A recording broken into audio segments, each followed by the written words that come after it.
Assalamualaikum warahmatullahi wabarakatuh. Perkenalkan, nama saya Sidik Barmuhid dari kelas 11 IPA 2 absen 32. Di sini saya akan menjelaskan proses masuknya Jepang ke Indonesia.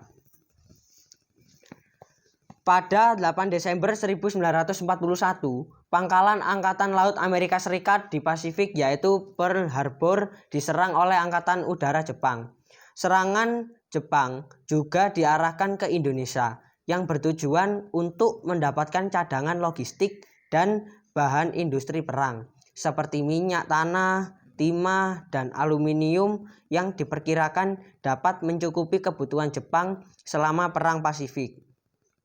Pada Januari 1942, Jepang mendarat di Indonesia melalui Ambon dan seluruh Maluku. Pada 12 Januari 1942, daerah Tarakan di Kalimantan Timur. Selanjutnya ini Balikpapan, Pontianak, kemudian Sumatera dikuasai oleh Jepang. Pada Februari 1942, Jepang melakukan serangan ke Jawa untuk menghadapi gerakan invasi tentara Jepang.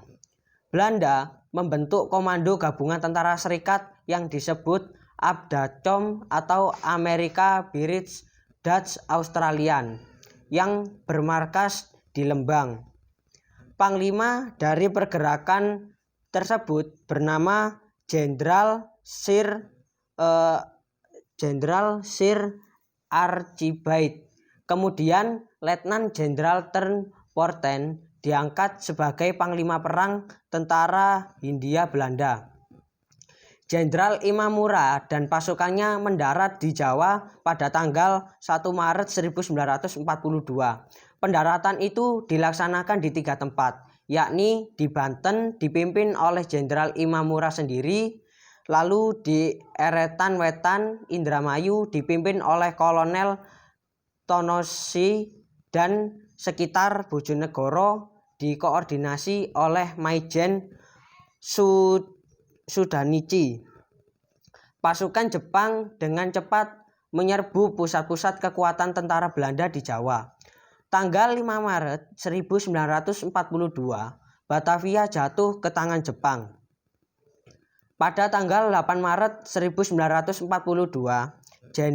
Jenderal Terporten atas nama Komandan Pasukan Belanda atau Sekutu menandatangani penyerahan tidak bersyarat kepada Jepang yang diwakili Jenderal Imamura. Penandatanganan ini dilaksanakan di Kalijati, Subang.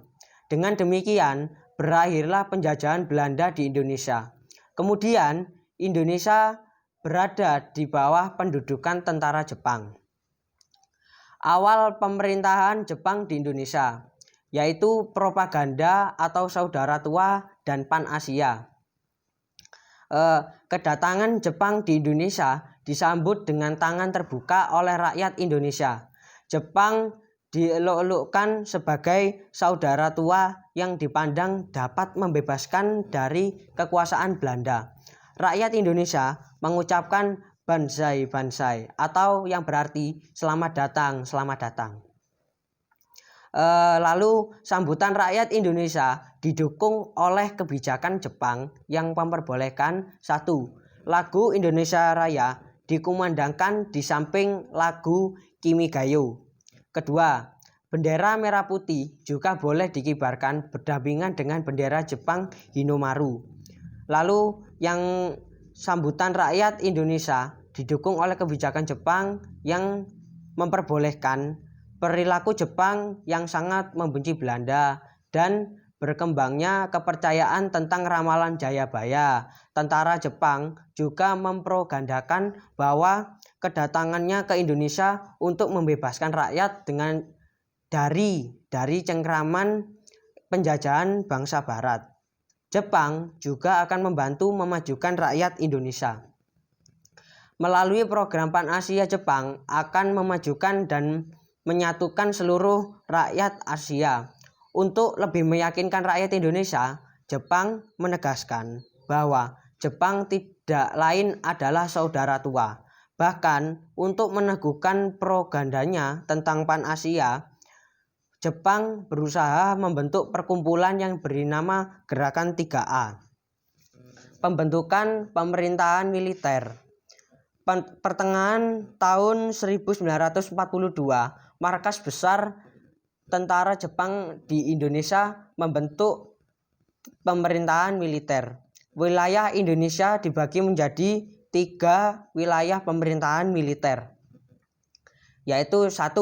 Pemerintahan militer Angkatan Darat, yaitu Tentara ke-25 atau Tommy Sudan untuk Sumatera, pusatnya di Bukit Tinggi. Lalu yang kedua, pemerintah militer Angkatan Darat, yaitu Tentang ke-16 Asamu Sudan untuk Jawa dan Madura, pusatnya di Jakarta. Lalu yang ketiga, kekuatan pemerintah militer ini kemudian ditambah dengan Angkatan Laut atau Daninankenanta. Pemerintahan militer Angkatan Laut yaitu Armada Selatan kedua untuk daerah Kalimantan, Sulawesi, dan Maluku, pusatnya di Makassar. Demikian apa yang bisa saya sampaikan ini. Apabila ada salah kata maupun kata-kata yang kurang berkenan, saya mohon maaf sebesar-besarnya. Wassalamualaikum warahmatullahi wabarakatuh.